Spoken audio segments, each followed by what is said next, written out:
Welcome to big news. నేను మీ గౌసుద్దీన్ షేక్. ఉన్నదే రాస్తా, చూసిందే చెప్తా. తెలంగాణ రాష్ట్రం ఆవిర్భవించిన అనంతరం 10 ఏళ్ల పాటు ఏకఛత్రాధిపత్యంగా రాజకీయం నేర్పిన పార్టీ, 10 ఏళ్ల పాటు అధికారంలో ఉన్న పార్టీ అదే టీఆర్ఎస్ అండ్ బీఆర్ఎస్. తెలంగాణ రాష్ట్ర సమితి, ఇప్పుడు బీఆర్ఎస్ రాష్ట్ర సమితి. అప్పట్లో కేసీఆర్ బొమ్మ ఉంటే చాలు, ఏ ప్రాంతంలో పోటీ చేసినా, ఏ ఎన్నికల్లో పోటీ చేసినా గులాబీ పార్టీకి విజయమే దక్కేది. ఇప్పుడు మరీ దారుణంగా తయారైన పరిస్థితి. అప్పట్లో ఏకఛత్రాధిపత్యం నెరపిన రాజకీయ పార్టీ ఇప్పుడు ఎన్నికలంటేనే భయపడాల్సిన పరిస్థితి ఏర్పడింది. ముఖ్యంగా ఎంపీ ఎన్నికల నేపథ్యంలో బీఆర్ఎస్లో ఇప్పుడు తీవ్ర కలకలం చెలరేగుతోంది.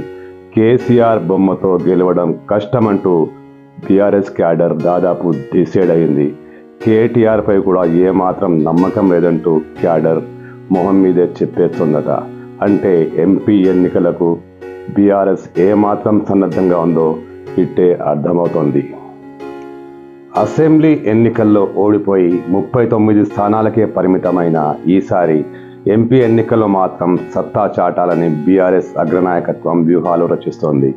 ఇందులో భాగంగానే అన్ని పార్లమెంట్ నియోజకవర్గాలకు సంబంధించి సమీక్షా సమావేశాలు నిర్వహిస్తోంది.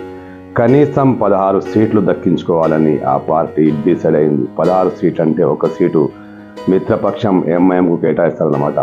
ఈ 16 సీట్లలో గెలిచేందుకు ఎలాంటి వ్యూహాలు, ఎలాంటి ప్రతి వ్యూహాలు రూపొందించాలి అనే అంశంపై కేటీఆర్, హరీష్ రావు, కవిత అనేక చోట్ల అనేక సందర్భాల్లో సమీక్షా సమావేశాలు నిర్వహిస్తున్నారు. అయితే ఈ సమీక్షా సమావేశాలు గందరగోళంగా మారుతున్నాయి. ఎంపీ ఎన్నికల్లో కేసీఆర్ బొమ్మతో గెలిచే అవకాశాలు లేవని క్యాడర్ బలంగా వాదిస్తోంది. ముఖ్యంగా కేటీఆర్ మాట తీరు, కేటీఆర్ అహంకారపూరిత మాటల వల్లే అసెంబ్లీ ఎన్నికల్లో ఓడిపోయామని, ఇప్పుడు మళ్ళీ అదే పంథాతో ఎంపీ ఎన్నికలకు వెళితే గెలిచేది కష్టమేనని క్యాడర్ దాదాపుగా స్థిర నిర్ణయానికి వచ్చేసినట్లు చెబుతున్నారు. అధికారంలో ఉన్నప్పుడు జరిగిన ఎంపీ ఎన్నికలలో 9, 11 సీట్లకే పరిమితమయ్యాం. ఇప్పుడు అధికారాన్ని కోల్పోయాం. దాదాపు రాష్ట్ర వ్యాప్తంగా గ్రామీణ స్థాయిలో పూర్తిగా పట్టు కోల్పోయాం. ఇలాంటి పరిస్థితుల్లో 16 సీట్లు ఎలా గెలుస్తామంటూ క్యాడర్ అగ్రనాయకత్వంతో వాదిస్తోందట. ఎందుకంటే ఇప్పుడు పరిస్థితి తమకు ఎంత మాత్రం అనుకూలంగా లేదు. కింది స్థాయి క్యాడర్లో తమకు వ్యతిరేకత చాలా ఉందని, ఈ పరిస్థితిలో ఎంపీ ఎన్నికల్లో పోటీ చేస్తే ఎలా అంటూ వారు క్యాడర్ అధికార పక్షాన్ని అగ్రనాయకత్వాన్ని నిలదీస్తున్నట్లు సమాచారం. ముఖ్యంగా ఇప్పుడు ఎంపీ అభ్యర్థులుగా ఎవరు రంగంలోకి దిగుతారనే విషయమై బీఆర్ఎస్లో టెన్షన్ కొనసాగుతోంది. ఎందుకంటే సిట్టింగ్లు మళ్ళీ పోటీ చేసేందుకు నిరాసక్తత వ్యక్తం చేస్తున్నారు.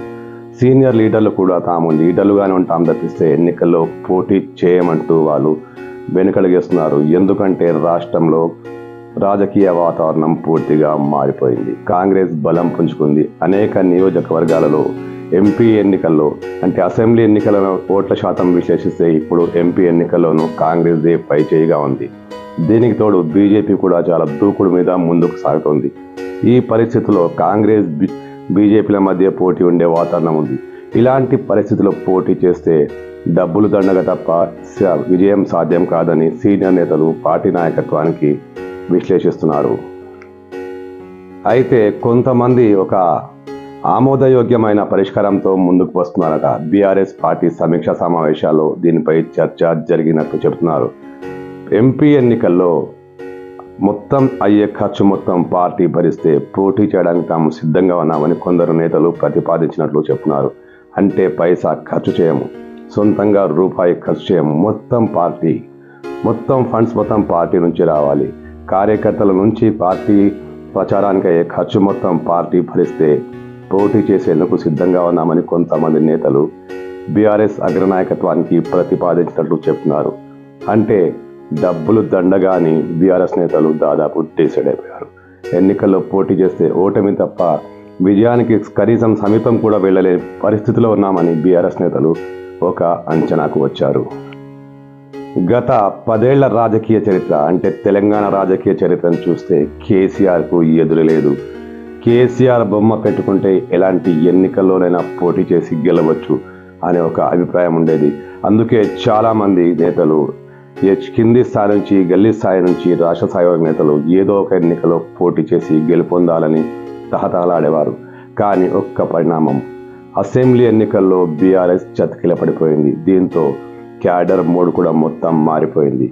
దీనికి తోడు కేసీఆర్ కూడా మంచానికి పరిమితం కావడం, మరోవైపు కేటీఆర్, హరీష్ రావు కవితలు అనాలోచిత వ్యాఖ్యలు చేస్తూ మరింత గందరగోళం క్రియేట్ చేయడం ఇప్పుడు పార్టీలో కార్యకర్తలు నమ్మకాన్ని కోల్పోయారు. వచ్చే ఎన్నికల్లో, ఎంపీ ఎన్నికల్లో కనీస స్థానాలు కూడా నిలబెట్టుకోలేని పరిస్థితిలో తమ పార్టీ ఉందని బీఆర్ఎస్ కార్యకర్తలు వాపోతున్నారు. ఏంటి పరిస్థితి? ఇంత దారుణంగా ఎంపీ ఎన్నికలకు ముందు బీఆర్ఎస్ పార్టీ ఇంత దారుణంగా చతికిలపడడం రేపు ఎన్నికల్లో మరింత ఘోరంగా పరాజయానికి పాలవుతుందనే సూచికలే కదా ఇవి.